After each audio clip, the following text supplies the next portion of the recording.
seat.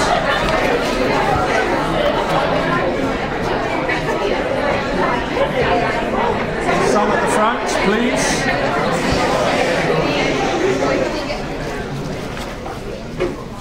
Okay, ladies and gentlemen, colleagues, students, welcome to tonight's event. Is Islam the underlying cause of extremism? My name's Paul Kelly, and I'm, for those of you who don't know, I'm pro-director of the school, and it's my pleasure to chair tonight's event and to introduce our speaker. I won't go through sort of potted biography. He will introduce himself and has plenty to say. We have a lecture this evening from Abdullah al Andalusi, who's an Islamic activist. That's written up there. He'll speak for about 45 to 55 minutes, guarantee of 55, no more than 55, otherwise he gets bundled out of the room. So there will be plenty of time for question and answer at the end of the session, and I encourage you to participate in that. We do have stewards, and stewards have microphones, so when we get to the question and answer session, if you'll bear with me, I will call you forward to speak so that we manage the event. And if you would please identify yourself, just say who you are, and if you're not from the LSE, say so. It doesn't matter. Still happy to have questions from you, but we are recording this, and it's good to have, you know, a courtesy of who's saying what at an event like this.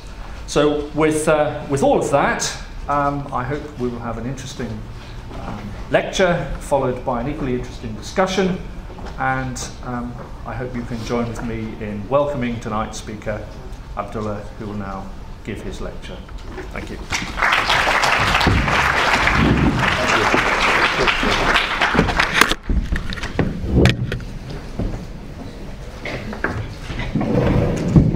Bismillah ar-Rahman ar-Rahim. I greet you all with the Islamic greetings of peace. Assalamu alaikum wa rahmatullahi wa barakatuh. May the peace and blessings of God be upon you all. I'd like to thank the London School of Economics, my esteemed colleague, and the Student Union and Islamic Society for inviting me. I'd like to thank you for attending. It's a very pertinent topic. It's a topic that's very controversial. It's currently discussed, and there are very strong opinions on this topic. Today, what I'm going to try to present is an objective analysis based on research, mostly or exclusively conducted by what you might call Western sources or non-Muslim sources, to give an analysis on whether Islam is the cause of terrorism.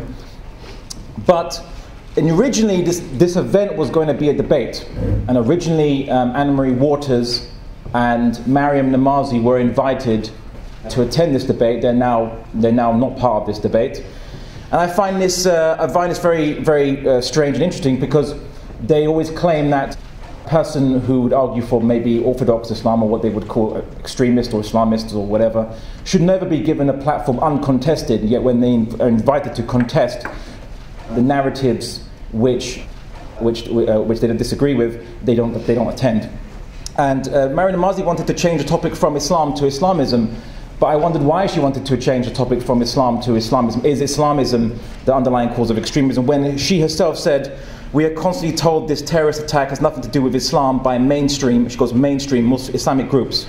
Britain's top Muslim scholars, for example, are to issue a fatwa effectively excommunicating the bombers. But they say they are not part of the same movement, and that this has nothing to do with Islam. In fact, terrorism is justified and encouraged in Islam. The Quran is full of verses supporting terrorism. So why she wasn't happy to debate the topic, is Islam the cause of extremism, when she's perfectly happy to say Islam is the cause of extremism or terrorism, remains a mystery.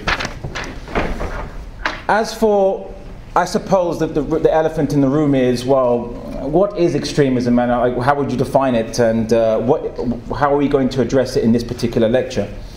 Well, generally speaking, extremism is really used as a pejorative word to indicate something is not mainstream or is skewed from a particular viewpoint. I call it the modern secular word for heretic. Someone's a heretic you're extremist. They're using the same thing, and they actually come from the same root, which is a heretic, someone who's not orthodox, basically. In the Cold War, the US used to call their extremists subversives during the fight against communists. Communists were viewed as subversives.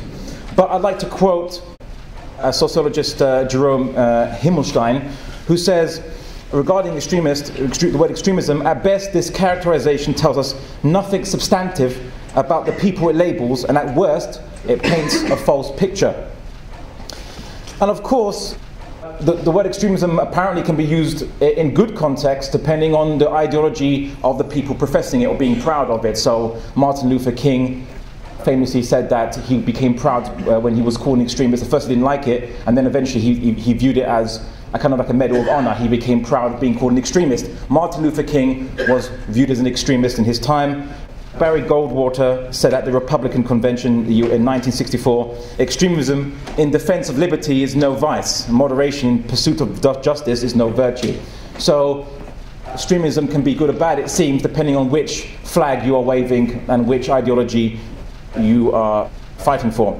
But for the sake of this lecture, I will take the definition to extremism means terrorism specifically, and that by terrorism, which is again very controversial because we don't know, there are different perspectives as to how you justify the word terrorism, and every philosopher has their own pet description for the word terrorism. But I will go with a running description, which is a justification for the killing of non-combatants in pursuit of one's political cause. So extremism is the justification of killing non-combatants in pursuit of one's cause, and that I will examine and I will test, does Islam provide a justification, and is it the underlying cause of the killing non-combatants in pursuit of a political cause. Now, I mean, again, just to highlight something, we hear other pejorative words except extremist or extremist Muslim. There are other pejoratives or synonyms where they say Islamist, or they say puritanical Islam, or Puritan, which was coined by the secular liberal philosopher Khalid Abu Fadl, and some people just also say Wahhabist or Wahhabism. Ironically, Islamism was the first word after the European Enlightenment for Islam after they ditched the word Mohammedan. So after you ditched the word Mohammedanism or Mohammedan, after that was ditched, Voltaire came up with the word Islamism as the first word to describe Islam. And now it's viewed as, now it has changed. So words are really meaningless. We need to find what the substantive meaning behind these words are. So, does Islam cause terrorism? In order to determine if Islam is the underlying cause of something, we have to subject it to almost like an empirical investigation. We have to show that if A is the cause of B, we have to show that A necessarily leads to B. We have to show that A maybe tends to lead to B at the very least. And we have to show that B isn't caused by anything else. So to leave the logical jargon, we need to show that any particular interpretation of Islam alone necessarily leads to terrorism, or that terrorism is not caused by other things, and that if terrorism is caused by other things as well, that Islam isn't its biggest factor. So in order for us to prove or disprove the title, we have to show one of these things. Now, Islam is a worldview which is based on scriptures or claim of revelation. Unlike communism, liberalism, anarchism, fascism, nationalism, or feminism, Islam is based upon scriptural sources, not a loose collection of thinkers or thoughts. So whereas one of these ideological labels may become something or something else depending on how mainstream a particular interpretation is by majority, Islam, whatever the majority or minority of the opinions that people hold about it, who are amongst its adherents, it will always be defined by its scriptural sources, and that obviously the same can't be said for any other intellectual tradition. So the first point I'm going to examine is, does Islam in its scriptures explicitly teach or implicitly command or advocate terrorism? Well, first and foremost, Islam is described as a religion of peace, but that doesn't mean it's pacifist. And there's a difference between a religion that aims to create peace and a religion that is pacifist. They're not necessarily the same thing. So Quakers might be pacifist, but Christianity is not necessarily a pacifist religion. And likewise, Judaism, likewise Islam, and likewise the other forms of other ideologies.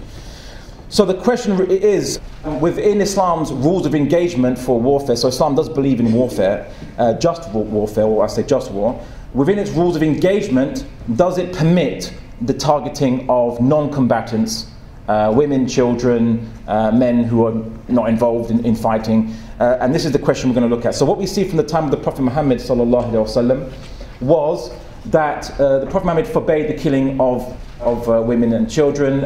Even on the battlefield, he saw, after the aftermath of a battle, he saw a dead woman's body, and he became very angry, and he said, do not kill women. Even on the battlefield, where it was, obviously it's a very confusing place, but he got angry about this, and he forbade the killing of women and children. We see it recited in many narrations of the Prophet Muhammad sallallahu alaihi wasallam, and even in his companions who ruled after him, that you can't kill the elderly, the weak, what is defined as the weak, those who are, a farmer who's just tilling his land, again, not someone who's not involved in fighting. So we see narration after narration from the Prophet Muhammad forbidding this, so much so that it's become, there is a consensus amongst Islamic scholarship on this matter. We see that, I'm going to quote some scholars from the classical period, so medieval period of Islam. We see Imam Qurtubi, a very classical scholar. He said, it is not permissible for us to retaliate in the same manner, even if they kill our women and children and cause sorrow to befall us. It is not permissible for us to act likewise with the intention of making them feel grief and sorrow. We also see that a scholar which is quoted today, sometimes he's viewed as very controversial, but he's still a classical scholar per se, Ibn Taymiyyah. Ibn Taymiyyah said, the people of knowledge, amongst the people who are scholars, there's never been any uncertainty about the fact that the killing of women has never been permissible. So Ibn Taymiyyah mentioned this, and he also mentioned a title of a text, a collection of narrations, which is we call a hadith book, or collection of the Prophet Muhammad's narrations, and they are categorizations. And he quoted one of Abu Awana, who has what we call Musnad, and one of the titles, one of his chapters in his book, which is a collection of the hadiths of the Prophet Muhammad is one of the chapter titles is the prohibition of killing women and children in the lands of war and fighting. So in lands where there are war and fighting against your enemies, you can't kill their women and children. We also see that in the commentary to the Quran by a commentator called Ibn Kathir, again a very classical, very revered commentator of the Quran. He said, but let him not exceed limits in the matter of taking life. They, referring to the scholars, said, this means the heir should not go to extremes in killing the killer. So the person who is a member of the family of the victim should not go to extremes in killing the killer, such as mutilating the body or taking revenge on persons other than the killer.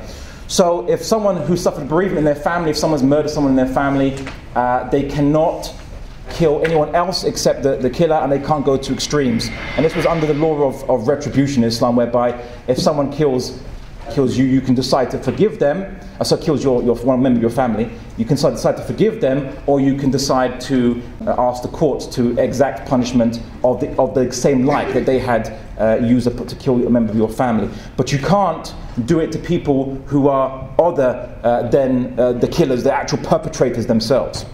So we see this there.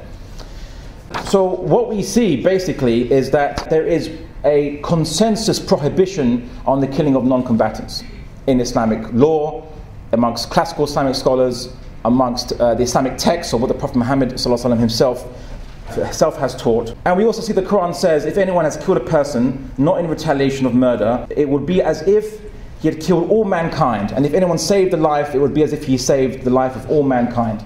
So in Islam, you really can't exact killing, punishment, you can't exact revenge. Revenge is for God. We have the same belief as Christians. Only God exacts revenge. Or the courts, it must be justified and proven that the person is the person who committed the crime.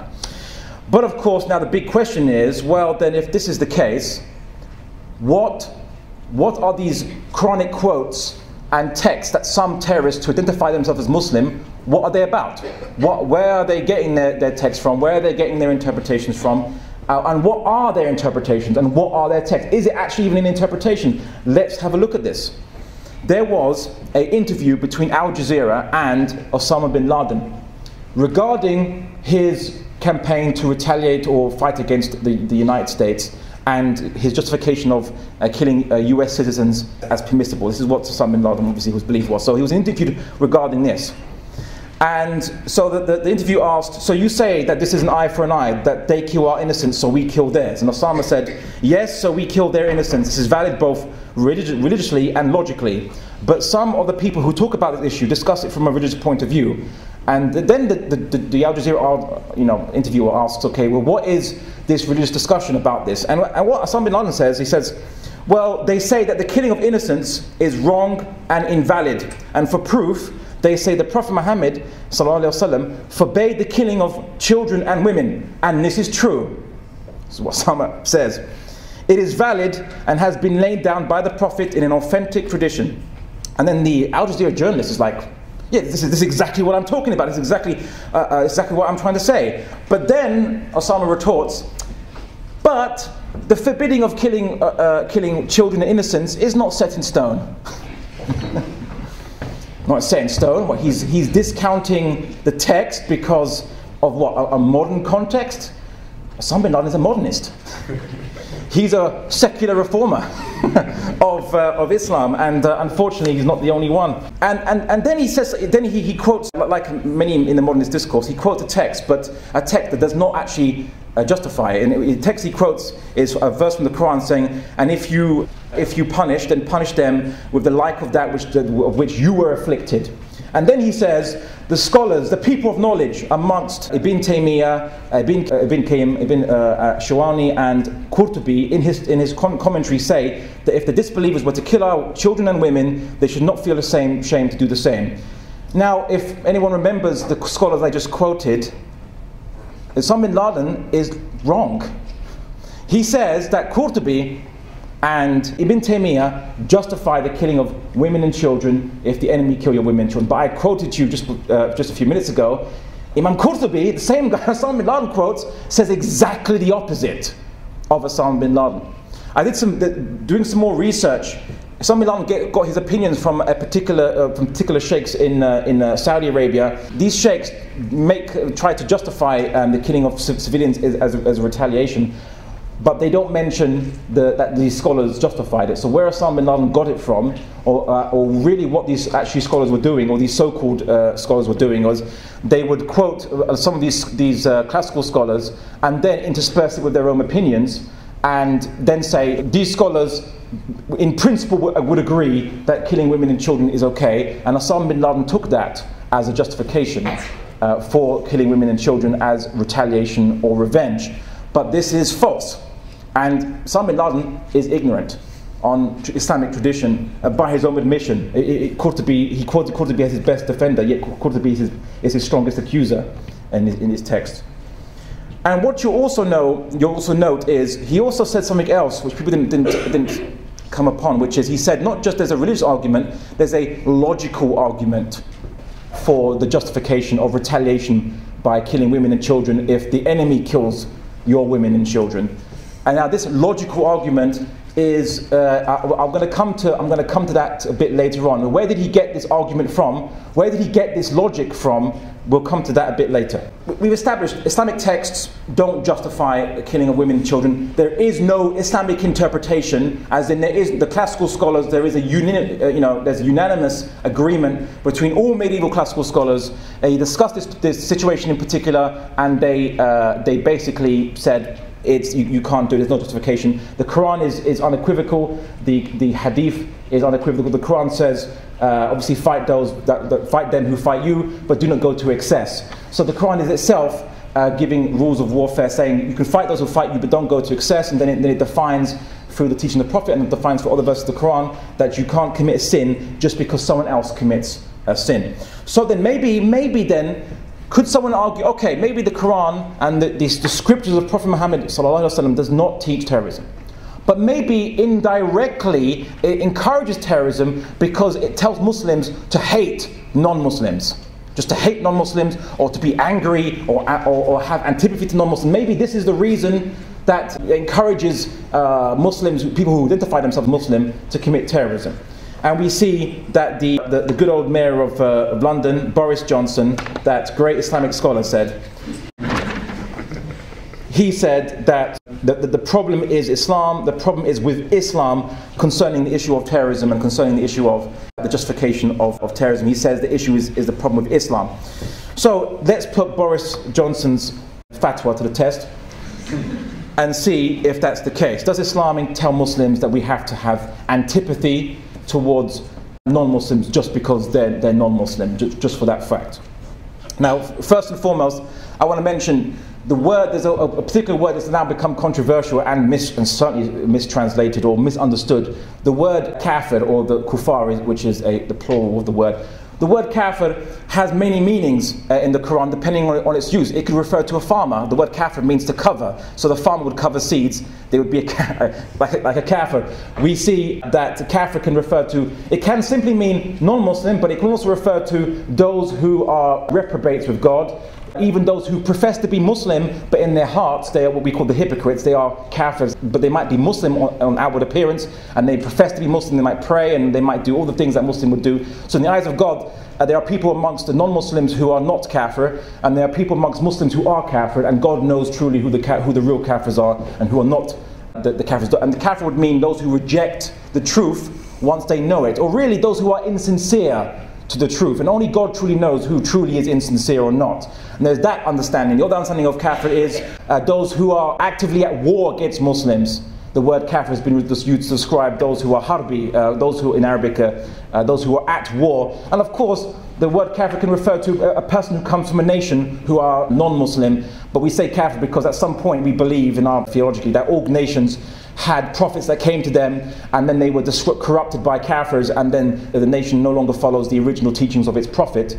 And so a person that comes from such a nation, although they might be a sincere person, but the word kafir would then just be used to describe as non-Muslim, generically just being non-Muslim. It's not actually meant to be a pejorative word in all senses. You have to listen to the context, not the word itself. So if someone says there are those who are Muslim and those who are kafir, that's not being pejorative. But if someone says those who fight against us, they are the kafirs, then that's actually meant to be that this is obviously a bad thing, and these are the people at war with us. So you have to look at the context of the word. The word has many, in Arabic, the word has many meanings, and is used, when it's used repetitively, you can use it in one paragraph 3 or 4 times, and each time you use it, it has a different meaning. So please read the context before you say kafir is a pejorative word for non-Muslim. No, it's not. In one case, it's a descriptive word, and in another case, it can mean theological things or can mean political things. But that's just an aside.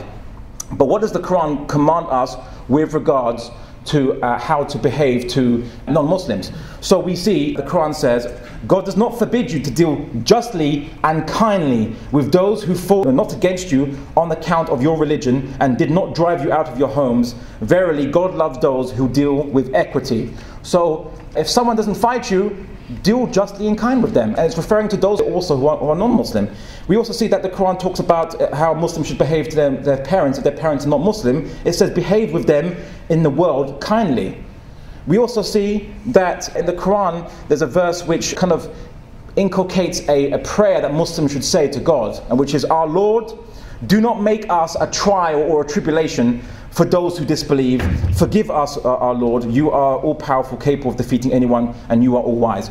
So the verse in the Quran is Muslims beseeching God for us not to be a trial or a tribulation, or we call the word fitna, to be a test to non-Muslims or those who disbelieve in Islam. We don't want to harm them, or we don't want to be a source of oppression for them or a source of grief for them. We don't want to be a source of misery, and we are told to beseech God to not be those things to them. And of course, there was the Prophet Muhammad sallallahu alaihi wasallam's teaching an example. There was a case where there was a deceased Jewish man, and there was a funeral procession, and the Prophet Muhammad stood up for him, and his companions, or one of his companions, who understood about how Muslims show respect to Muslim funerals, didn't understand why he'd be showing respect to a non-Muslim funeral, and asked, this person is a Jew. And the Prophet Muhammad turned to him and said, is he not a human soul? So this is the teaching of the Prophet Muhammad sallallahu alaihi wasallam with regards to non-Muslims, and the teaching of the Quran with regards to non-Muslims, dealing justly and dealing kindly. And there's also not only this teaching, but there's also teachings of being good to your neighbors, whether they are non-Muslim or Muslim. We also see that people who are poor amongst non-Muslims should be looked after. Caliph Omar, one of the companions of the Prophet Muhammad sallallahu alaihi wasallam, acting on the teaching of the Prophet, an old Christian man came to him, a beggar, knocked on his door, asked for donation of money because he was poor, and Omar was outraged. Not at him, he was outraged that such a man, this old man, had to beg for his sustenance. So he took the man to the treasury and gave him money and a regular stipend for him to look after himself. And this guy was a Christian old man. So as Muslims, we're meant to be merciful, compassionate, to deal justly and kindly. And the Prophet Muhammad ﷺ was described as a mercy to all mankind, not just a mercy to Muslims. So Sheikh Boris Johnson cannot argue that there is antipathy, and his argument was, quite literally, he said the reason for terrorism was heartlessness towards unbelievers within Islam, and this is not the case. This is clearly not the case.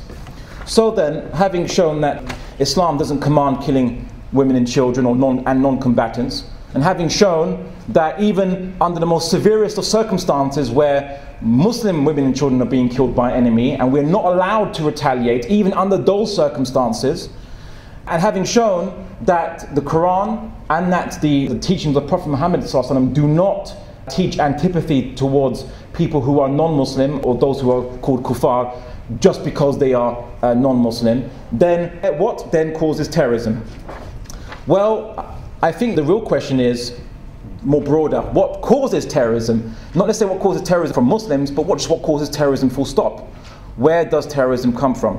We see that there are especially in the last century, the vast majority of terrorist groups were not from the Muslim populations. We had communist terrorist groups. Oh, I wish Maryam Namazi was here. She's communist. If we had this lecture, or she was here, and we had a debate 30 years ago, the title would be, "Is communism the underlying cause of terrorism?" And I don't think she'd fare well. We see that the US obviously sanctions terrorist groups that are in line, anti-Cuban groups. Luis Posada, who is the anti-Cuban Osama bin Laden, he blew up airliners, hotels and things like this. The Ecuadorian government asked for his rendition on crimes against humanity, and the US refused. The US government refused. And we see there are other terrorists who are well loved. And I know it's quite controversial to say this, but bear with me here. There was an individual in South Africa who was part of a group which he set up, which bombed shopping malls, restaurants, cafes, killing men, women and children. He was locked up. The government of South Africa pleaded with him, saying, "We'll release you if you tell your group to stop doing this." And he said, "Well, I only tell them to stop doing this when you stop oppressing the blacks of South Africa." His name was Nelson Mandela. It's true. Now, was his cause just? Well, yes, his cause was just. The people were being oppressed. People who were humans were being denied their human rights and treated equally in South Africa by a fascist apartheid regime. Yes, his cause was just. But his method, well, that was terrorism. Now, had Nelson Mandela been a Muslim, I don't think Obama would be doing selfies in his funeral in front of Nelson Mandela's grave. So I would say that one man's terrorist seems to be another man's freedom fighter, unfortunately. I don't subscribe to that belief. I think your actions make you terrorist. It doesn't matter what cause you do it for.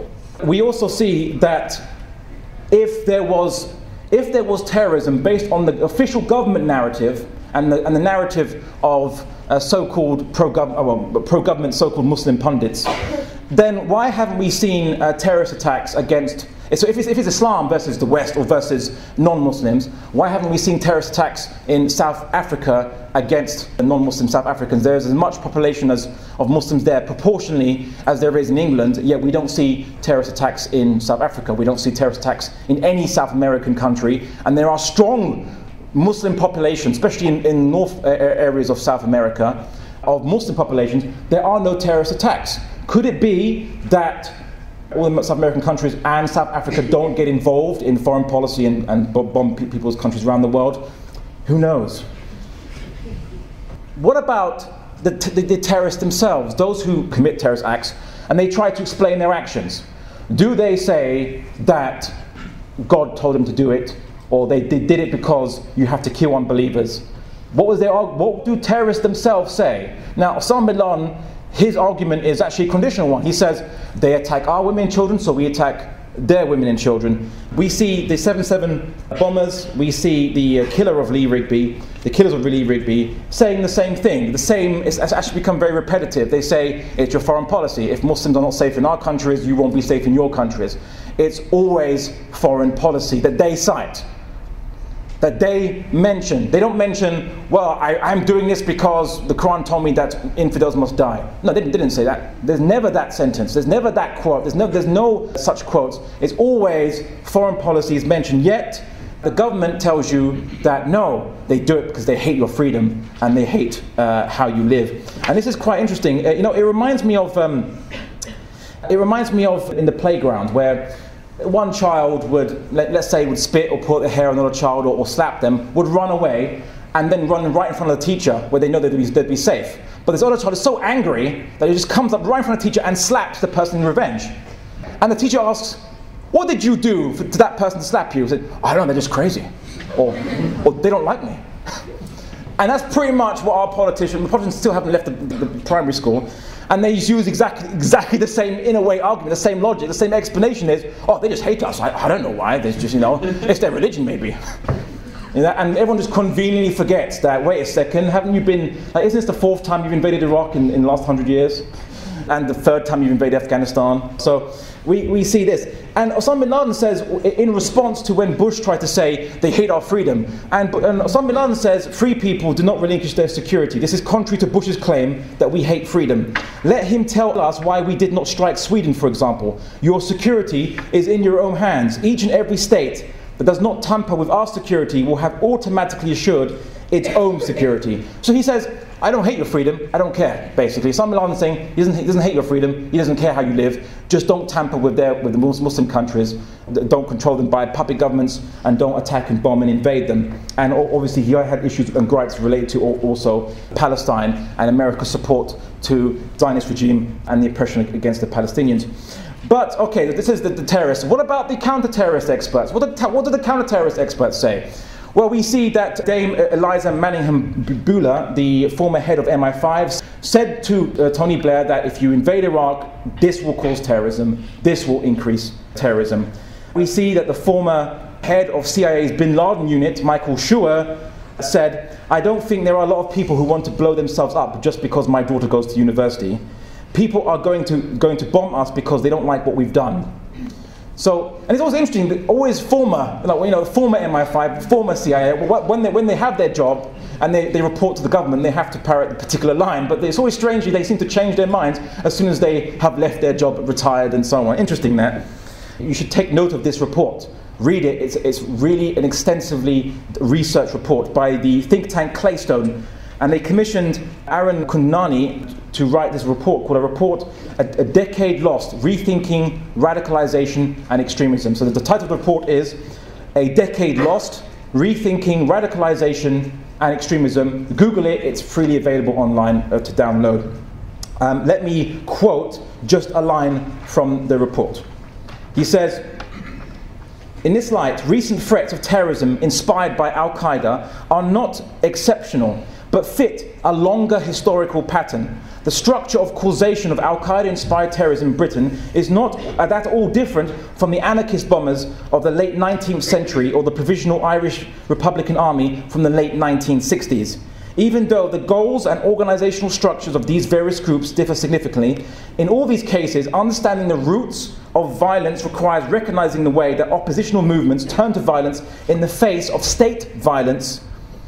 For the anarchists, it was the violent suppression of the Paris Commune in 1871, in which tens of thousands were killed, that triggered the turn to dynamite and assassination across Europe. For the Provisionals, the IRA, it was the British Army's violent suppression of the nationalist civil rights movement in Northern Ireland. And for the 7/7 bombers, it was the images of mass violence and torture in Iraq. The new terrorism thesis tends to obscure these connections by assuming that since the 1990s, religious ideology has begun to directly cause terrorism, independently of political and social context.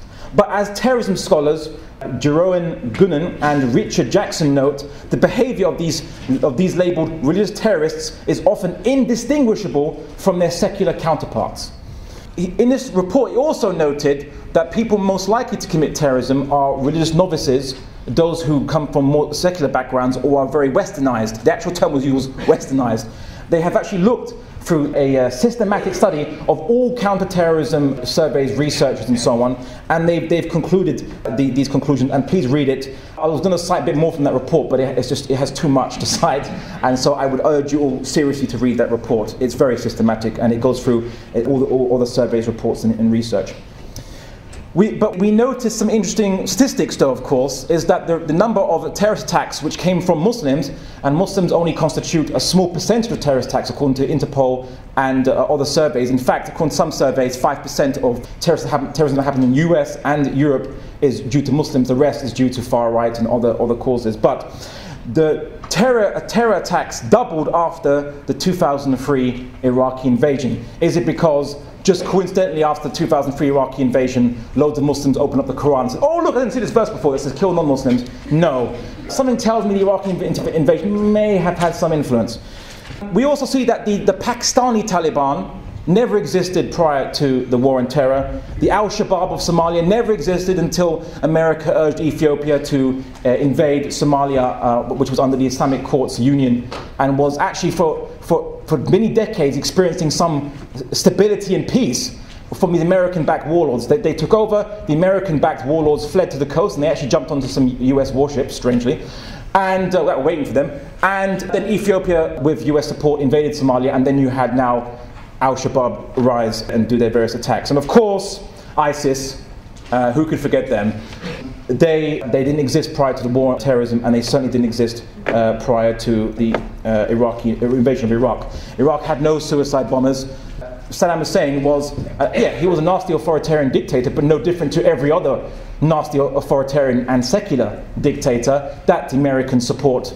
But only the difference with him was his sin was he decided to pursue a foreign policy different to that of what America desires in the region, and then he fell foul of the American war to spread democracy and to liberate oil. Now, we also see, I'm going to quote one particular study because I think it's very pertinent, and again, there are many studies, and I read that report, but I'm going to quote one particular study because I think I need to mention this in this lecture. And this study was done by the Arizona State University. It was research which was funded by the Office of Naval Research, and they analyzed 2,000 extremist texts. So the communications, the exhortations, the texts which were preaching for people to join the ranks of these terrorist groups. 2,000 of these documents, 2,000 of these texts were analyzed between 1988 and 2011. And they concluded that terrorists, surprise, surprise, were not aiming to destroy Western civilization, but actually were fighting what they perceived to be a defensive war against Western civilization, encroaching into their countries and attacking them. So, and here's what they said. Here's what the quote of the actual report says. We conclude that verses extremists cite from the Quran do not suggest an aggressive, offensive foe seeking domination and conquest of unbelievers, as is commonly assumed. Instead, they deal with themes of victimization, dishonor, and retribution. So, 2,000 documents are cited, and all the Quranic verses in all these texts were analyzed.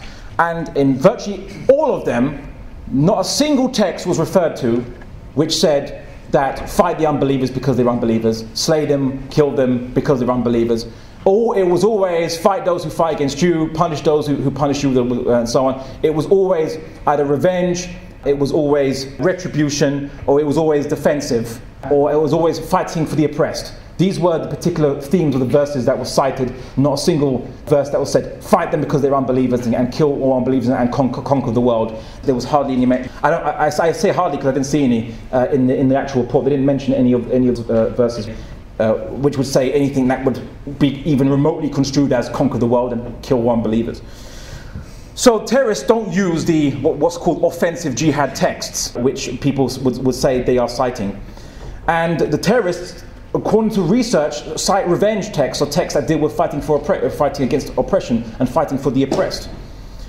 But also, very interestingly enough, we also notice, and this is just maybe to answer one thing, does maybe Islam encourage greater violence amongst Muslims. So maybe Islam in itself just encourages greater violence, more animosity. People say, oh, Christians, we believe in turning on the cheek, but Muslims believe in retribution. Well, that's not actually the case. The Quran says, repel evil with good, and and do good to those who basically harm you, and then you may turn your enemy into your friend. So the Quran says, like, similar to what Jesus' teachings we know of.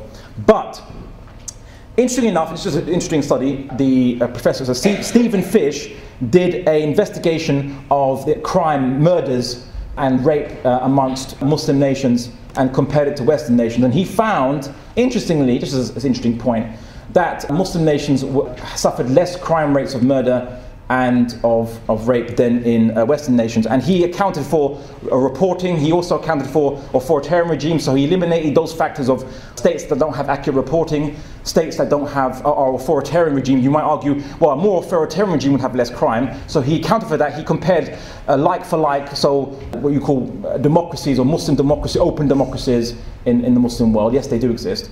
And he compared them to equivalents in Western civilization, and he found a marked difference, and he attributed that, and he hypothesized that maybe it's Islam's teaching on community and on compassion, and its focus on not being individualistic but more collectivistic, not like East Asia, but just a bit more community-minded, would account for the differences. Obviously, he said it's not because Islam prohibits it, because in Christianity that prohibits murder, that prohibits Christianity prohibits rape.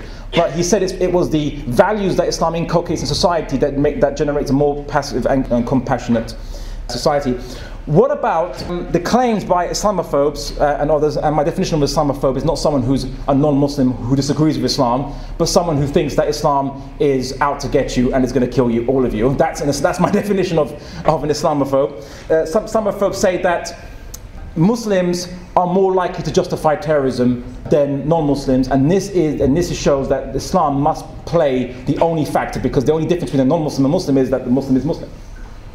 So according to studies, surveys that were done where they were asked in USA, are bomb attacks against civilians often or sometimes justified? They discovered that 7% of Muslims agreed, and some folks say, oh look, 7% of Muslims agree, this is horrendous, this is unacceptable, this is terrorism.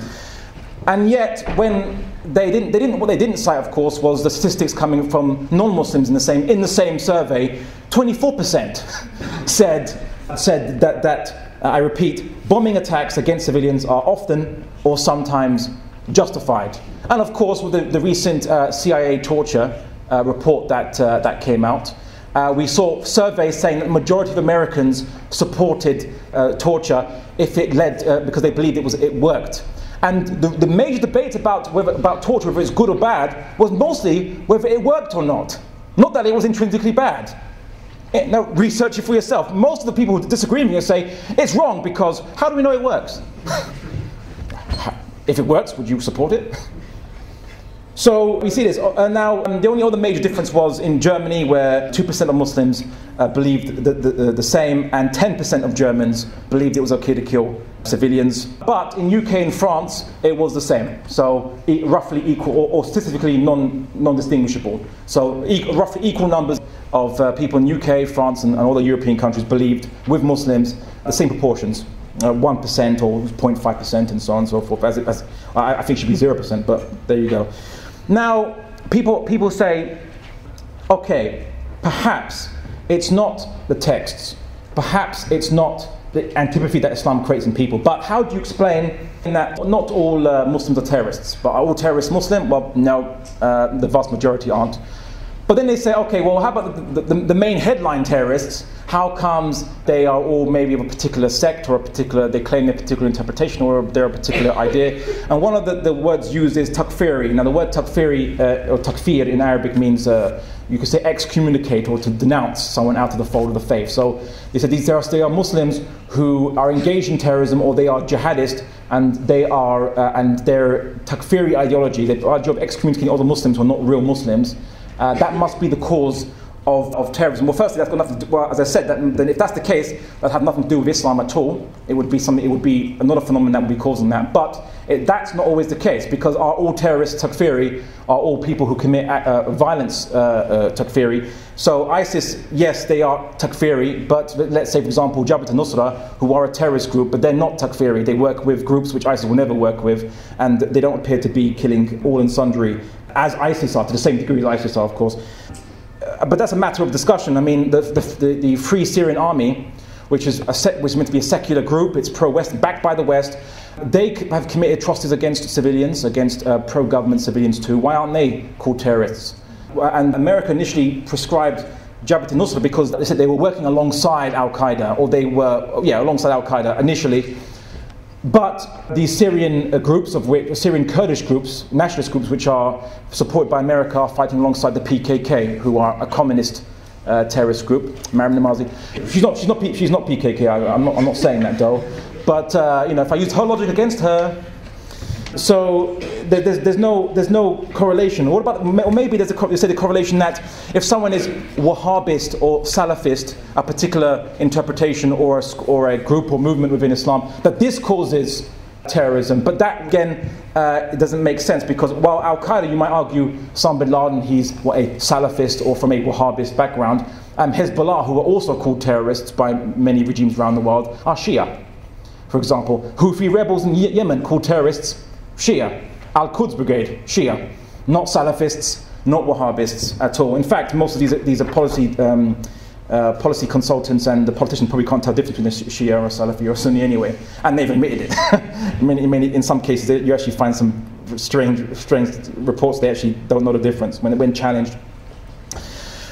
But then, is it maybe that Muslims who are more devout or fundamentalists are more likely to become terrorists? Maybe that's the case. I mean, maybe that could be the last thread of evidence to show that Islam has in some way, shape, or form encouraged terrorism. Again, that's refuted. Doug Sanders, who produced detailed research on this, sociologist, he said, "It is not generally devout or fundamentalist Muslims who become terrorists. The Muslims who support terrorism and violence are not the most religious and fundamentalist in their views. In fact, the two rarely have anything to do with another, and the latter are usually opposed to the former. What they discovered is, through research after research after research, is that the more likely a Muslim is to be devout and religious, the less likely they are to be terrorists, and the more secular they are, the more they are novices in religion or uneducated in Islam, the more likely they are to be a terrorist." This is actually what the research has shown. In fact, I think that there was recently a Frenchman who was released from the clutches of ISIS, Didier Francois. He mentioned that when he was amongst ISIS, he didn't see a Quran. They didn't talk about Islamic text. They didn't talk about any. I mean, his actual quote was, "There was never really a discussion about text, or it was not a religious discussion. It was a political discussion. It was more hammering what they were believing than teaching us about the Quran, because it had nothing to do with the Quran. They didn't even have a Quran. They didn't want to even give us a Quran." So this is what a French prisoner reported being amongst ISIS, that they're very secular. And of course ISIS came originally from the Iraqi secular Ba'athist backgrounds of Iraq. Secular Ba'athists, not from a religious school. Now, time is short. I must kind of bring this to a conclusion. But there is a big question that we have to really investigate. And that is, what causes terrorism? I mean, what influenced Osama bin Laden's logic? Why did he come up with the idea of committing acts of terrorism, or what was his possible influences in this regard? We see that it was mentioned by Kai Neeson. He was discussing in his document on the moral justifiability of terrorism. This was a guy discussing whether terrorism can be justified, and he actually argued it could be, which is quite worrying. He said, "Osama bin Laden was a freedom fighter for Reagan and a terrorist for Bush. One can change side without changing tactics. Tactics Osama bin Laden learned from the Central Intelligence Agency. It is just a simple matter of reclassification." Osama bin Laden talked about logic. He said the justification for terrorism is logic. Where did he get his arguments from? Now, Osama bin Laden cites America as his example. He says, America, when it bombed Nagasaki and Hiroshima, it didn't care, it didn't discriminate about civilians. It didn't care about civilians. He would refer to World War II, he'd refer to strategic bombing, as it's called, euphemism for bombing loads of civilians from planes, deliberately. He referred to these points in his discourses. And you can read about his discourses in an authenticated book of Osama bin Laden discourses by Professor Bruce Lawrence, who is called Osama bin Laden Messages to the World. And Osama bin Laden cited that the Muslim world is under an extreme or emergency situation, that they are being enslaved, that the Palestinians are being genocided or being wiped out. And genocide can also mean being relocated, not being actually wiped out by killing, but also relocated is also a definition of genocide.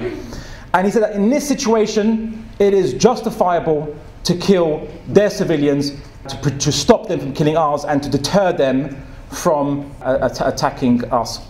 And who do you think shares the same thought processes, or maybe the same potentially the same philosophical thought processes as Osama bin Laden? It's many secular liberal philosophers, many Western philosophers share the exact same discussion. Now, I'm not going to quote the ones from the colonial era, because they mostly all say that you can justify any acts of brutality to civilize barbarians. Alex de Tocqueville even mentioned seizing unarmed men, women, and children, and he said that's what you have to accept when you're at war with the Arabs. Alex de Tocqueville, who also wrote Democracy in America. But I'm actually now referring to the most mainstream of liberal philosophers on the issue of just war. John Rawls, Michael Walzer, and if time permitting, I want to quote something because it's quite shocking. John Rawls talks about when there is an exemption to kill innocent civilians. He says, this exemption allows us to set aside, in certain special circumstances, the strict status of civilians that normally prevents their being directly attacked in war. The Catholic doctrine of double effect forbids civilian casualties except insofar as they are unintended and indirect result of a legitimate attack on the military target, which is similar to the Islamic perspective, the Catholic doctrine. But resting on divine command that the innocent must never be killed, this doctrine says that one must never act with the intention of attacking the enemy state by means of taking the innocent lives of its civilians. Political liberalism allows the supreme emergency exemption. The statesman is a central figure in considering the conduct of war and must be prepared to wage a just war in defense of liberal democratic regimes. Michael Walzer also mentioned, and these are not fringe, anyone who knows political philosophy knows that Michael Walzer and John Rawls are not fringe when it comes to liberal thinking. Michael Walzer says, can soldiers and statesmen override the rights of innocent people for the sake of their own political community? I am inclined to answer this question affirmatively. Individuals cannot kill other individuals to save themselves, but to save a nation, we can violate the rights of a determinate but smaller number of people. We might better say that it is possible to live in a world where, I'll put brackets, innocent individuals are sometimes murdered, but a world where entire peoples are enslaved or massacred is literally unbearable. Osama bin Laden couldn't have said it better himself. And now, are these people going to be arrested under anti-terrorism laws? Will we expect to see the police knocking on their doors and arresting them for saying these terrorist fatwas? Unfortunately not. And they're not the only ones. There's actually quite a lot of people who've actually said the same thing, but I have no time to quote all of them. But research into the supreme emergency exemption. Yeah, they give caveats, and yes, not all liberal philosophers agree. There are those who critique, saying that under no circumstances can you kill innocent civilians. There are those who disagree. I will add that caveat. But these people are not fringe. They're actually mainstream. So was Osama bin Laden influenced by Western political philosophy? Was he influenced by the secular modern way of warfare? You know, Winston Churchill said that you could bomb people to spread a lively terror amongst them, so bomb civilians to spread a lively terror among. What do you call someone who bombs to spread terror? I forget the word, it'll come to me. And he's upheld as a paragon of Britishness, for example, and he's referenced by Michael Walzer and justified strategic bombing. Interestingly enough, the British started bombing the Germans first. I was shocked. I used to think that the Germans bombed the British first, but that's my ignorance in history. I should have paid more attention in history class. But it wasn't really taught. That's the problem. the Britain started 3 months before the Germans to bomb German cities, and in retaliation, Hitler, who was outraged by this, because amongst white Westerners, we don't bomb each other like this, he retaliated and said, well, if you're going to bomb us, okay, we're going to bomb you. And that's where the Blitz started. So if you want to blame the Blitz on anyone, yeah, blame it on the Germans, on the Nazis, not the Germans today, but also blame it on Winston Churchill and the British government at that time for causing their own version of blowback. So, to conclude on this, it is not the issue that Osama bin Laden is following Islamic texts. It's not the issue that Islamic texts influenced him or incited him to commit acts of terrorism. The only real common denominator, the only real explanation for terrorists who identify themselves as Muslim are quite simply that they are a part of an identity group which are perceived to have grievances against it or a perception of injustice against it. No different to any other identity group, which when they have perceptions of injustice against it, they do the same thing in exactly the same situation. You had the Irish, we see every nationalistic movement at some point in time, including the American founding fathers, motivated by a perceived sense of grievance or injustice based on following an identity group. Even the first feminists, the suffragettes, were actually terrorists. They didn't kill people, but they just committed acts of arson and they beat up certain politicians, but still would be defined as terrorism under current laws. But they did it out of perceived sense of injustice due to their identity group, which was women. So then what is the explanation for terrorism, terrorists who identify themselves as Muslim? It is merely just a very secular and modern identity group politic, not due to religious justification. And in fact, if Muslims were more religious, dare I say it, more following the fundamentals of their belief, more fundamentalist, there would be less terrorism in this world, rather than more. And I think the real question, the problem with terrorists who identify themselves as Muslim is not that they eschew Western modern morality and are puritanical, devout, or fundamentalist in following Islam, but quite the opposite. It is their adoption, perhaps, of strands of Western morality, identity politics, war theory, and utilitarian ethics that causes them to justify terrorism in their own minds as a reaction to the state terrorism of Western foreign policy. Muslims should return to the fundamentals of their belief as the best restraint to the impulses of revenge, while the West needs to reevaluate their moral doctrines that permit torture, wars to impose their ideology, and acceptable losses amongst enemy civilians. In essence, the Muslim world needs more fundamentalism, and the West needs less of it. Thank you.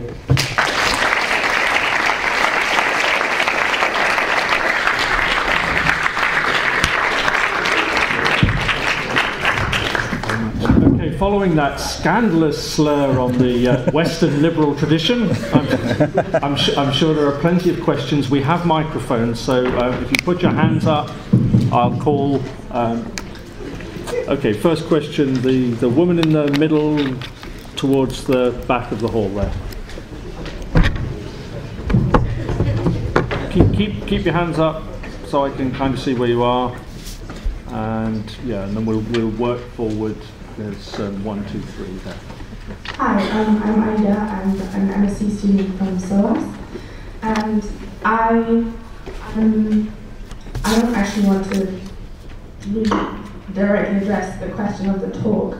Islam, well, I call it fundamentalist. I just want to, I understand the difficulty of talking about morals and politics, because I think morals have often been misused in terms of Western morals to impose on developing countries or countries of other beliefs, or but I think it's quite dangerous to discard morals completely, because even though politics might not reflect the morals that we, especially maybe as very optimistic students, want to see, I don't think that the parallel would be drawn to Germany, but I think as a German I can say that it is a good thing that a regime was stopped through war.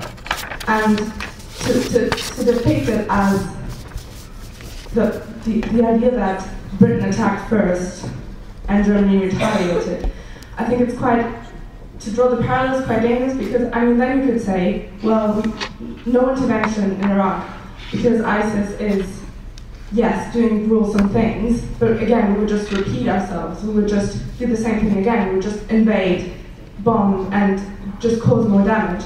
But then I think still the underlying question is, morally, as students that were sitting in this room, for example, is that acceptable? Could we just have sat there in Britain and watched Hitler take over half of Europe? Is it wrong to ask these questions? Can you just easily discard them? All right, but there's a fallacy. Should we take a few I'll together? take a few more. Okay. So if you come down, there was, keep your hands up, yes. So the woman with the glasses, and then the two, one row down from that. Okay, so take four and Sure. get the theme. Hi, my name is Aditi. Speak into the microphone, please. Hi, my name is Aditi, and I'm an LSE student from LSE. And my question is, do you think one needs to be careful before equating Islam with terrorism? Because terrorists commit heinous acts in the name of religion. This surely relates to their pathological mindsets rather than religion. Thank you. And then the gentleman with the glasses and the woman beside him. Yeah. Those two. Then we'll. My name is Tom Turner. I am an SC student here. I wanted to ask you if you could place the term jihad in Islam and talk about whether it's being misused, misinterpreted, or if it's not being misused. Thank you. And then next to you. Hi, I'm Julia Ebner. I'm also from LSE. And I have a question concerning the roots of some terrorist groups today in Shia martyrdom or in the Iranian Revolution more concretely. Would you say, I mean, I also read that even thinkers that inspired the Iranian Revolution were, for example, Westerners, especially counter-enlightenment philosophers like Heidegger or Nietzsche, obviously Germans. But would you say that there was somewhat also an influence from this concept of martyrdom, especially now in the Shia tradition, but in general in Islam, that does this play a role in today's terrorism and rise? Okay. Okay, thank you. Okay, thank you for those great questions. So to answer them in the order they were said, so should Britain have stood by while Germany was taking over Europe? Well, no, but you didn't have to bomb civilians to do it. Fight their armies, which is what Britain did. In fact, many historians say that the bombing of German cities didn't really play much of a role in winning the war anyway.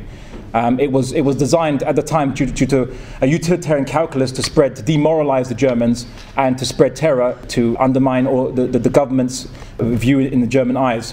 So it didn't do anything to the war, but that doesn't even if it did contribute to winning the war, it's still wrong. That's my point, right? And that's exactly the point I'm trying to say. If it works, we should do it. That is a horrendous morality to have. I don't care if it works or doesn't work. We're here to, as Muslims anyway, and of course Catholic theory is the same, and I can't speak for Judaism, but I'm sure it's the same as well. You can't commit, the purpose of your life is to worship God and be a righteous person. Your purpose of your life is not to do whatever it takes just to survive, if it involves transgressing against other people. That's wrong. Utilitarianism or some utilitarian calculus might justify that, but we don't justify that. So many people who were apologizing for CIA terrorism was saying that, what about the ticking time bomb scenario where you have a bomb that's about to go off, it might kill millions of people, and you have one person who knows where it is, and you have to torture that person to get it out of them. Wouldn't you do it? Wouldn't you do it to save millions of lives? And they always give this really inflated example. And I'd say that, well, you know what? If you die for your principles, this is what we call witnessing to righteousness, shuhada in Arabic, martyr in Greek as well. Martyr came from the word to witness as well, as it is in Arabic as well. So we will die bearing witness to being righteous and not saying that the world forced us to do bad things. Because everyone does bad things because they say it's necessary. Everyone. That's the justification for why people do it. No one says, I'm going to kill people for fun. Apart from a psychopath, perhaps. But most politicians don't do that. They say, the only evil in Western foreign policy, as is currently played by the leading Western interferers in the Muslim world and around the world, is that doing what is not necessary is evil, but doing what is necessary is not evil. So only as long as you're not disproportionate, then you're still good and just. And I think that's horrendous. That's a disgusting doctrine and should be consigned to the bin.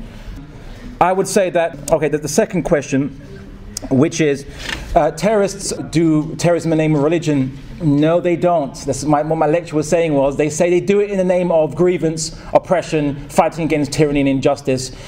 If you, in a lot of these cases, if you didn't even know they were Muslim, you wouldn't know what religion they were if you just heard them speak. It's only because they say inshallah or some Arabic words which we use in our conversation, or they have an Asian name, that we say, oh look, they must be Muslim. That's a Muslim that's doing it. And they're doing it in the name of Islam. And it's like, no, just like Anders Breivik, who reported he was secular, only a very nominal Christian. I mean, he wasn't a practicing Christian. He even said, like, before he was going to do his terrorist plot, oh, I thought maybe I'll just pray now, just to say maybe I'll just do a little prayer now. And he's never prayed ever in his entire long-winded thesis, which was his diary of his planning and so on. Just before he did it, he thought, I might as well just pray now and say, God, make it successful, like kill innocents or whatever. This is the thing.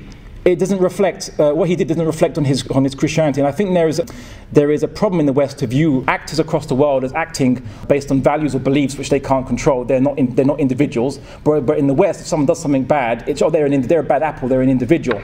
You see? The same with these paedophile gangs. They say, oh look, paedophile gangs, there's a problem with Asian culture, there's a problem with Muslim culture. Right? Yet, you have Jimmy Savile, you have MPs, you have people right at the top. So what's the difference between the Asian paedophile gangs? What, they weren't elected? They said, is jihad being misunderstood? Jihad, if I was to translate the word jihad, not as a literal translation, but as a conceptual, what it actually means conceptually, it would mean just war. And it would be a just war tradition. You fight in a just and noble war, and there are many reasons you can fight. You can fight against oppressors. You can fight in defense.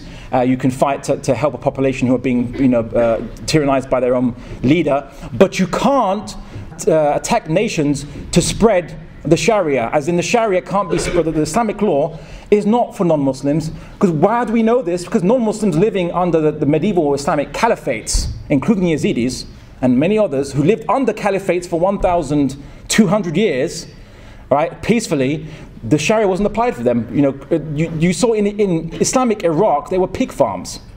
Because the Christians, they'd own a farm, they raise pigs, it's their farm, they can do what they want with it, and they drink alcohol. So we didn't expect non-Muslims to be under Sharia. So we can't conquer regimes and say, it doesn't matter how many people die, as long as we're spreading our values to the world, we're liberating them. No, we don't believe that. What we do believe is that if people are oppressed or they're denied to make a choice of their conscience, then we can find their path, but we can't take their resources. And what you found was when the historical caliphates, they did expand, the people that had been conquered, apart from the regime change, nothing else changed amongst them. Their resources were still their own. In fact, every town and city which was taken over became rivaled, or rather the major towns and cities rivaled the capital. In the Roman Empire, no capital rivaled the Roman capital, but we see Cordoba, we see Baghdad, we see Egypt, which are all in conquered territories, rivaled the capital, rivaled each other in splendor and prosperity. Muslims didn't fight for economic resources. Our morality doesn't extend to whether you have oil in your territory or not. Yeah, so we fought nobly. Now, that's a different discussion. But the terrorists don't claim they're fighting an offensive jihad to spread Sharia to the West. None. No argument for this. They say it's retaliation. In fact, ISIS never declared it never made this completely un-Islamic fatwa, where they claim that they said Muslims in the West should turn against the people and kill civilians and kill military targets in the West. But the reason why they said it is not because they suddenly discovered a verse in the Quran that told them to do so. They said it's because they've attacked us, now we will attack them, and we will attack them in their it's revenge. It's pure and simple, secular, base revenge. Nothing to do with Islam. And that declaration of theirs, I would call it kufr, as in it is rejection of Islam. It is anti-Islamic fundamentally, and has no basis in any classical medieval scholarly text, any Islamic text. And haven't you noticed that terrorists, this is my challenge to you, in any of their justifications for terrorism have never cited any Islamic text that allows them, that says explicitly or even implicitly, you kill the civilians or you kill the enemy civilians as they kill yours. None of that. So this is the problem. It's a very modern phenomenon, and I would argue the Muslim world is a post-colonial construct we're not following a classical Islam as we used to be following. And what you see in the Muslim world today is a big melange of secular ideas, nationalism. I mean, Ba'athist Party was basically National Socialists, right? And from these arose these groups and these movements, this mentality. And the last question, Shia martyrdom. Now, I confess my ignorance on the specific concept of Shia martyrdom, because it's not the particular school of thought I follow, but I can express the general Islamic concept of martyrdom, which is, as I said before, it's just to die bearing witness to your faith and your values. Now, a person who fights in a battle against an oppressor and dies is witnessing to values as much as a person who dies not changing their religion in the face of forced coercion.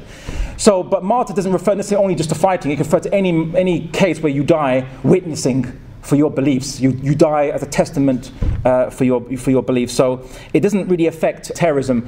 What affects terrorism, or let's say Iran's support of groups, subnational groups which commit violence, is foreign policy, is grievances, or is Israeli occupation of Palestine. This Hezbollah, and Hezbollah's actually remit was to defend Lebanon against Israel. So these are what determines terrorism or violence in the Middle East from those of Shia sources. Like any other source in the Middle East, it's actually political grievances and never any theological concepts.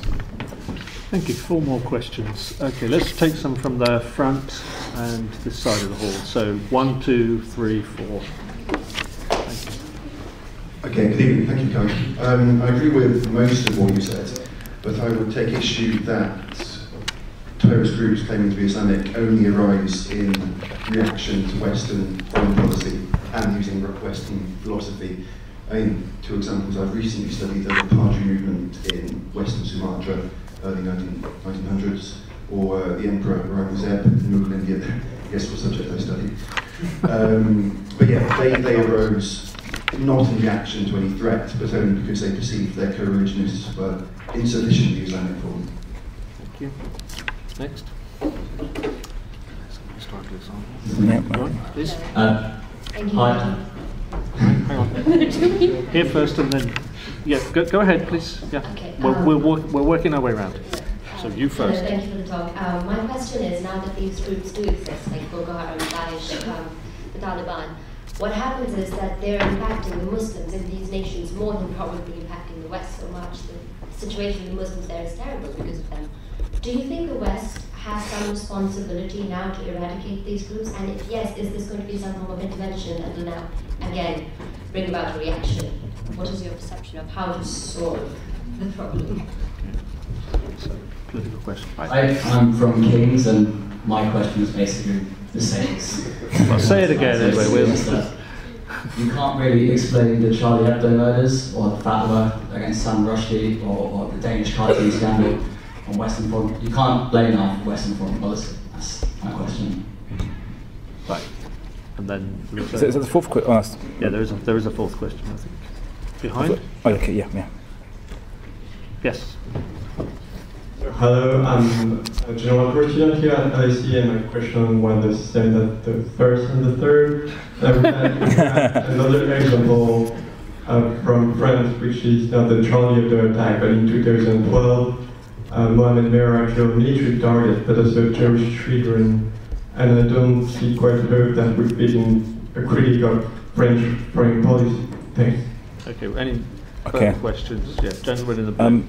Because there's 3 the same, basically. So. Okay, all right.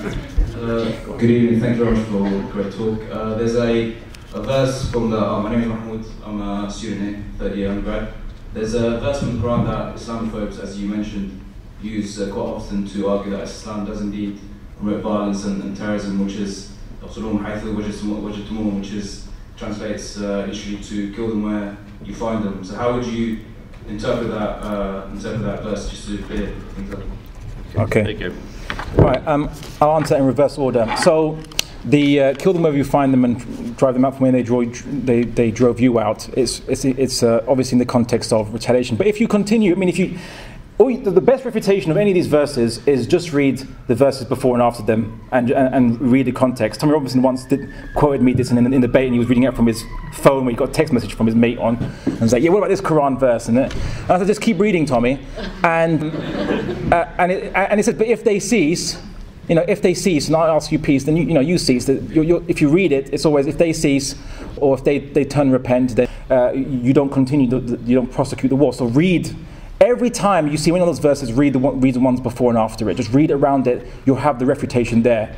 So much so. As for the Charlie Hebdo murders, is that foreign policy? Okay, well, the killers said they were trained by Al Qaeda, so that is in a way international. But there is a more direct explanation. You're right. I don't think necessarily all terrorism comes from foreign policy. I mean, certainly far-right terrorism doesn't come from foreign policy. It comes from whatever grievances that they perceive.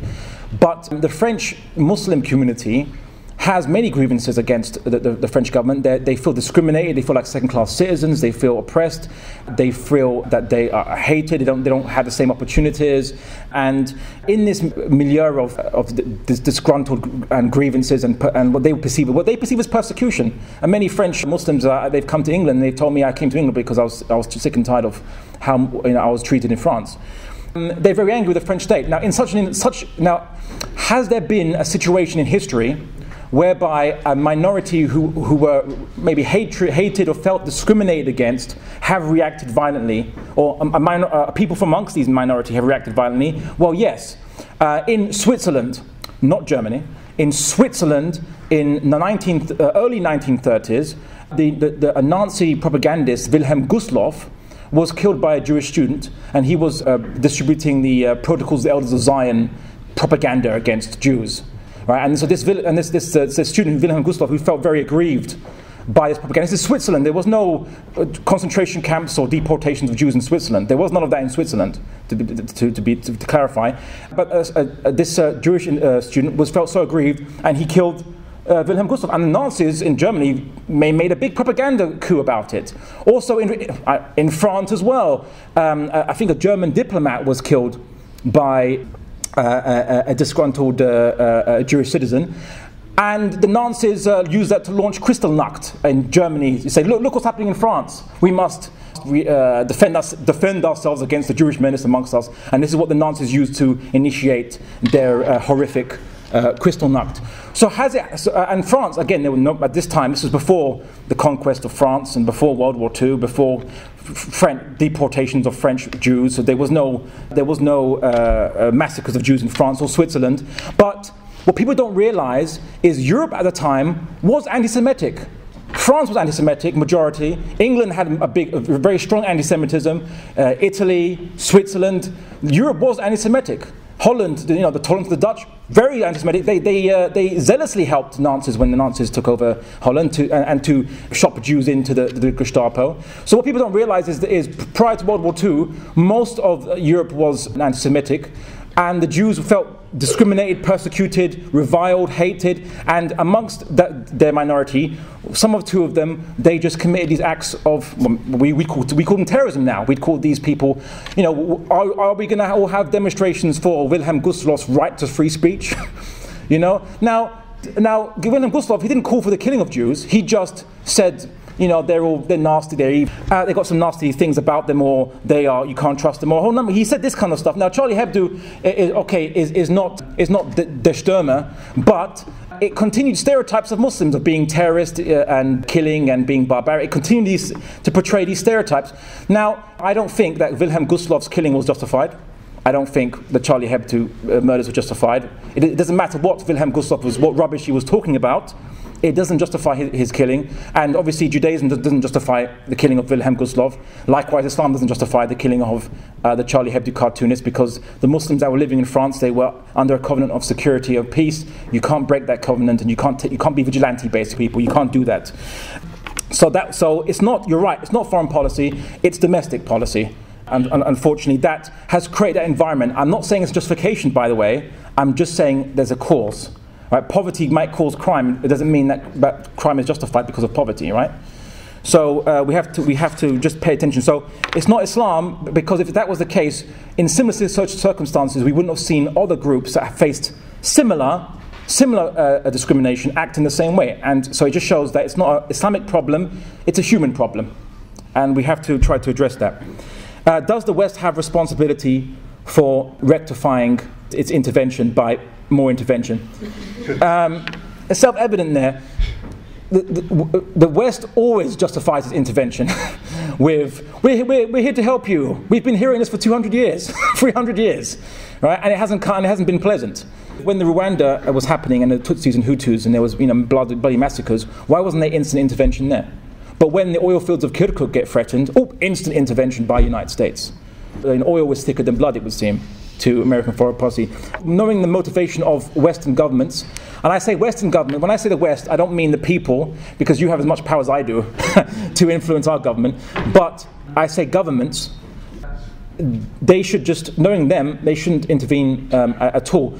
The Muslims have to solve, sometimes you have to let people grow up, you have to let Muslims solve our own problems.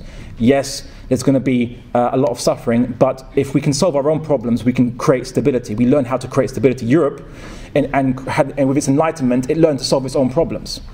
Right? So we have to learn to solve our own problems too, otherwise we'll never learn. If we're always being spoon-fed, not even spoon-fed food, but poison. All right? So we need to solve our own problems, and I think that's the wisest way. Now, the one question was, what about there were movements which arose and were like Takfiri, they fought against Muslims in like Sumatra.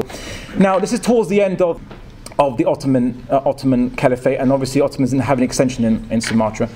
But what we saw was the rise of revival movements, or movements that claimed they were trying to revive the Muslim world from its backward state. But what you also saw was there were movements which aimed to fight against colonial puppet governments. So, I mean, 1920s uprising against the Iraqi puppet government in Iraq, in Syria. We actually see in Germany try to encourage uprisings against Britain throughout the different colonial states, even using Islam. Well, the Kaiser Wilhelm, was encouraging jihad. Literally, this is explicitly encouraging jihad. They tried to encourage jihad. So, reason for that was more of a colonial reason. All right, so the Muslims who were colonialized, as in they were the products of a colonial education system, were now viewed as tainted, or as corrupt, or as puppets for their colonial regime. Okay, let's take some questions from this side. I know you want to come back, but you have had a question before, so you'll have to wait, I'm afraid. Okay, and then gentleman behind the glasses. As a casual observer, and I always describe myself as a casual observer, it seems that there's been somewhat of a shift in aspirations.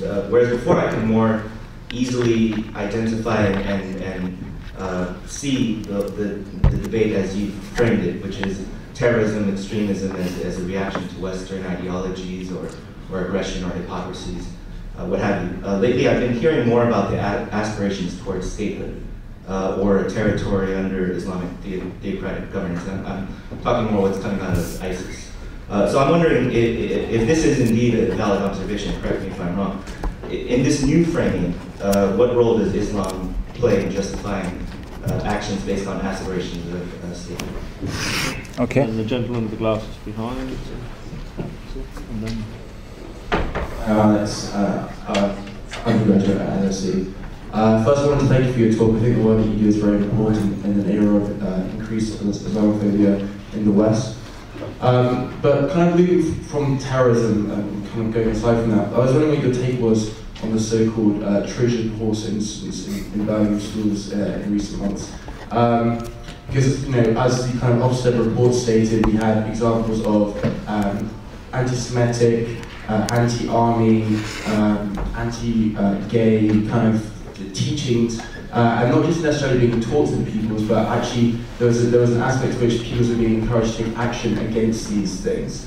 So I was wondering, you know, why, for example, was it that the British Council of Muslims refused to kind of condemn the teachers in these schools as being extremists, for example, and you know, how does that fit into your kind of narrative on Islam, generally speaking? Further questions behind? Yes, I knew there was one. The gentleman in the blue.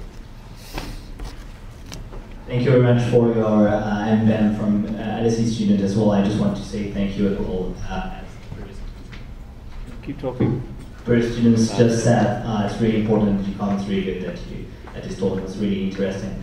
But I just wanted to ask you, concerning when you were talking about freedoms and saying that there is no one, no Muslim or even people from ISIS who pretends to be Muslim would have something against the freedoms from Western countries. I feel like my understanding of a religion is that any religion has something about how the other religion sees how you have to behave and so on. So when you have any freedoms which do not fit with how you have to behave according to religion, normally this religion would hate you in some ways because it would feel if you really believe in your God, if your God says you have to do something, then if you see people next to you doing exactly the contrary, you will feel like something insulting for your God. This is my understanding, maybe I'm wrong. And as I'm Belgian, from a country where Sharia for Belgium is really powerful movement, I just want to be sure that actually they're just saying stuff which do not correspond at all with any of Quranic stuff, and I will keep drinking Belgian beers in peace in my country. Okay, one last question for this session at the front here. I'm Mohammed, I'm doing my master's at the LSE, and you mentioned that terrorism has nothing to do with religion, nothing to do with a particular interpretation of the religion, nothing to do with devotion, and a lot of research in the area shows that it's nothing to do with, there's no specific patterns in social, economic situation of people involved with these activities. And you said that the key reason is foreign policy. So why is it that some people are drawn towards terrorism who are Muslim and identify with this group that is being oppressed or marginalized or whatever, and others are not? What is the distinguishing feature that attracts some of them? Thank you. That's a very good question. I actually wanted someone to ask this. There's a question that we planted it carefully. I planted it carefully and so on. That's it. He's my Trojan horse in the audience. You know, there's an argument that's used which says, why is it that if foreign policy grievance is the reason for terrorism, why is it that we don't see those who are not Muslim, who also have foreign policy grievance with the Iraq war and the war on terror, why don't we see terrorism coming from them? Now, I could cite that Japanese guy that joined, I don't know, Jabhat al-Nusra or whatever in Syria or some Islamic Front group. There, I could cite that, but I'm not. The simple answer is pretty obvious, really. If it's your identity group, you sympathize. It's pure and simple. Right? The suffragettes, they thought women were being persecuted and treated unequally, what they were. And they felt this persecution because they identified themselves as women, and also descriptively, of course. So some of them, not all the feminist movement at that time, but some of them committed acts of terrorism. Same with the Irish. Same with many different. I mean, even there was a case of an Afro-American guy was shot by the police in America. One Afro-American guy shot 2 policemen in retaliation to that. Why? I could say, well, maybe it's something to do with the black race that causes people to commit. No, it's not. It's not. No one would dare say that. Of course they wouldn't say that.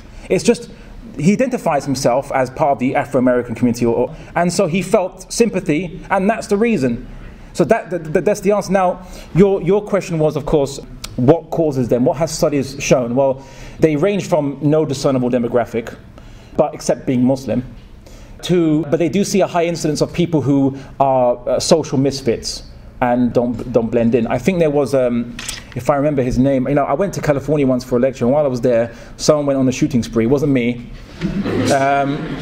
And it was this guy who said that, why don't women like him? And, the YouTube video of him saying, why don't women like me? I'm the perfect gentleman. That's why I'm going to kill him.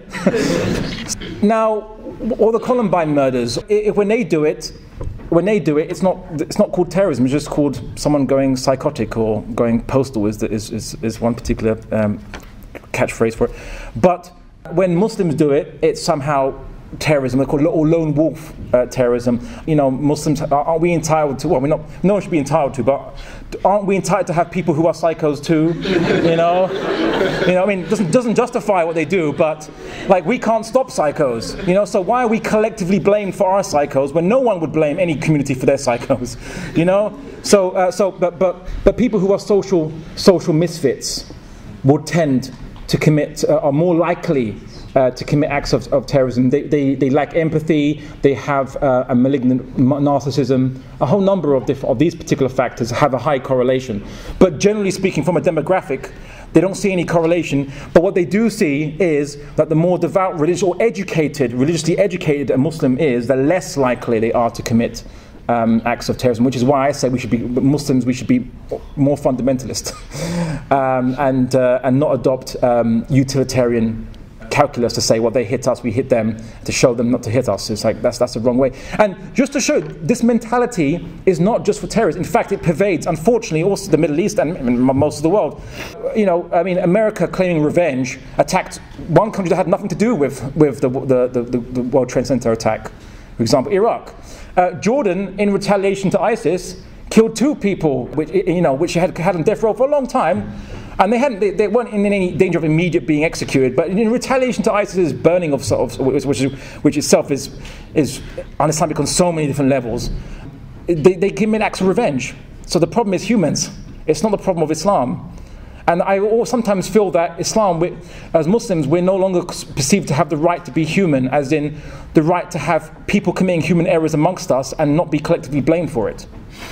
You see, yeah, everyone else can do it, and that's a crazy guy. Even Anas Breivik, when he committed his act, the first thing they try to do is say, he's crazy. But a Muslim will never get the same defense. In fact, and what I tried to also mention with this kind of dichotomy was, this hypocrisy of perspective is, some Western liberal scholars, or actually quite strong mainstream Western liberal scholars, have argued for supreme emergency exemption to kill civilians in certain circumstances. They disagree as to how, when, and so on. And there are counter arguments to it. But if they had been Muslim, if they were Muslim, they would be arrested instantly, hate cleric fatwa on justifying terrorism. And they would misquote it out of context, saying that you can do it and whatever, like how I quoted it. They would quote the same and say, arrest them, and everyone would say, yeah, good, they should be off our streets. Yet, if you're an academic and non-Muslim, you say exactly the same things with almost exactly comparable arguments to Osama bin Laden, who believes himself and the Muslim world are in a supreme emergency situation. There's this disparity of treatment. So that would be my answer to you. The argument that does ISIS or does these terrorists have nothing against the West? Is it just their foreign policy? They not disagree with the Western ideology. Well, yeah, of course. I mean, disagreement between ideologies and beliefs is surely that's fine. That shouldn't be a problem per se. We all disagree. You can disagree, but people can agree on the same things and still kill each other or hurt or attack each other and so on and so forth. So it's not disagreement isn't the problem. And if you're saying, well, the problem, to make a safe world, people should stop disagreeing with us, then think about how dangerous that statement actually says. Then it means, well, everyone who disagrees with us is a threat, and we must deal with this. then you become the fascist, you become the terrorist.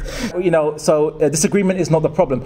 But what Islam says about, and yes, Islam talks about, obviously, that there has a set of morals, a set of beliefs, a set of ideas. Yes, we don't eat pork and we don't drink beer and so on and so forth, yes.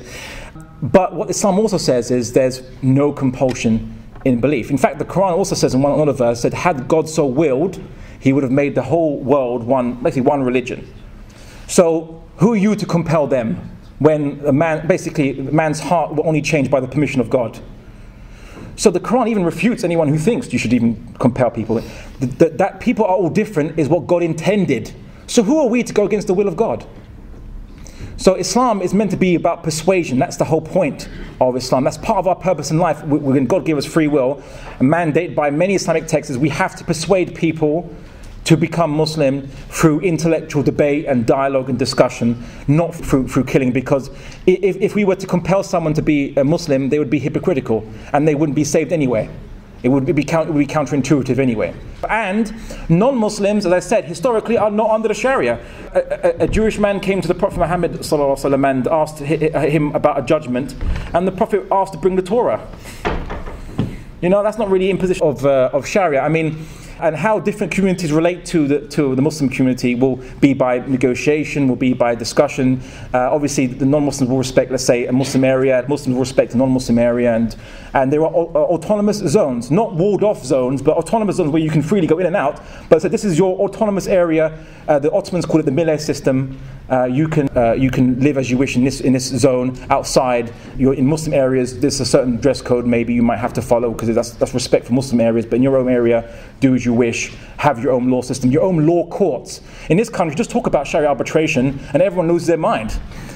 Right? Just arbitration. That was voluntary. But in Islam, we gave non-Muslims their own legally binding law courts from their own people, and the Eastern Orthodox Patriarch, which is the Pope of the Eastern Orthodox Church, was actually funded and given a stipend by the Ottoman Caliph.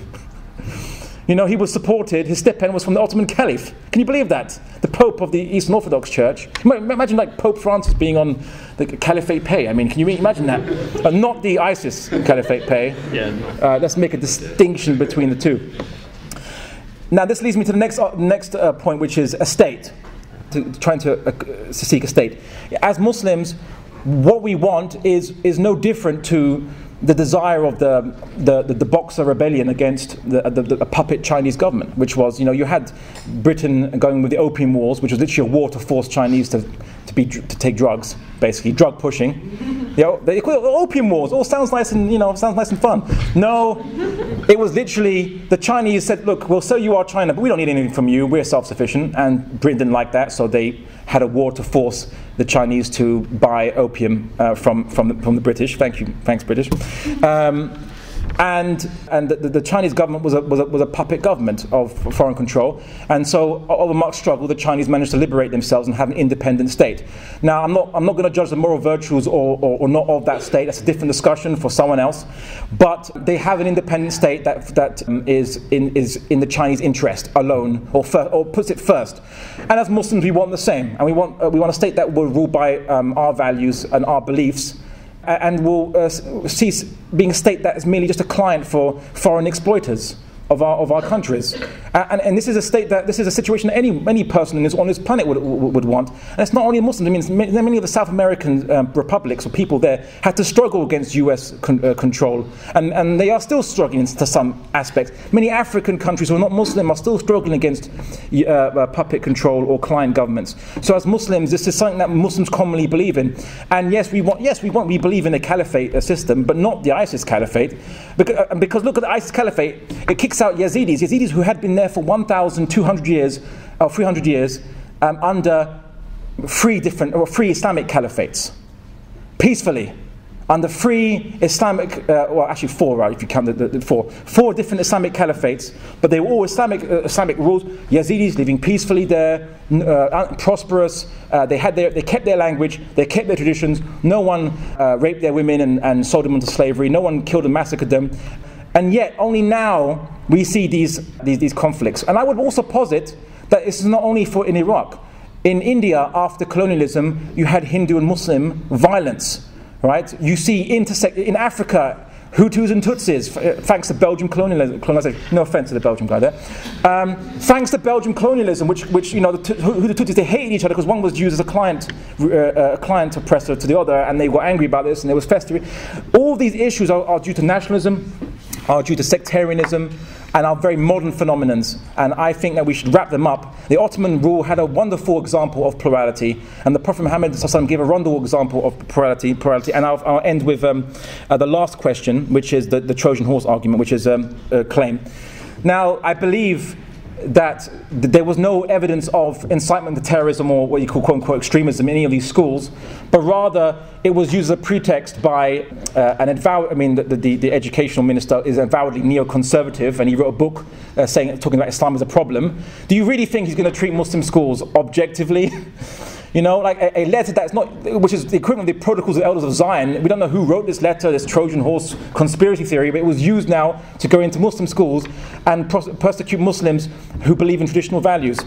The belief that being anti-gay or anti-army or so on and so forth. I mean, look, Muslims should have a right, and any people in this country should have a right to teach their kids morality, as long as they don't teach their kids to kill, to discriminate, to hurt people.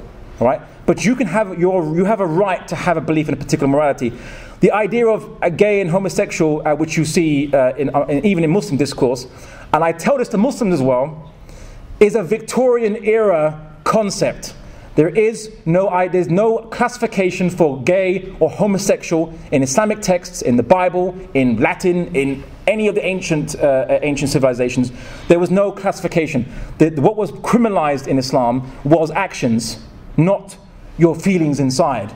You see? So you're not punished in Islam, you're not even sinful for having feelings in Islam. It's only actions which are sinful or not. And I think that Muslim parents, Jewish parents, Christian parents, atheist parents should have the right to tell their kids or teach their kids whatever morality they see fit, as long as they're not inciting people to commit acts of violence and discriminate. And that opens up another huge debate, which unfortunately we're going to have to put to one side. I know many of you still have questions to ask. We do have to bring this to a close. So can I thank the audience for your questions and for your patience, those of you who didn't get to ask them. Encourage you to come to further LSE Student Society events and public lectures. And then finally, just to ask you to join with me in thanking our speaker for his lecture and robust performance.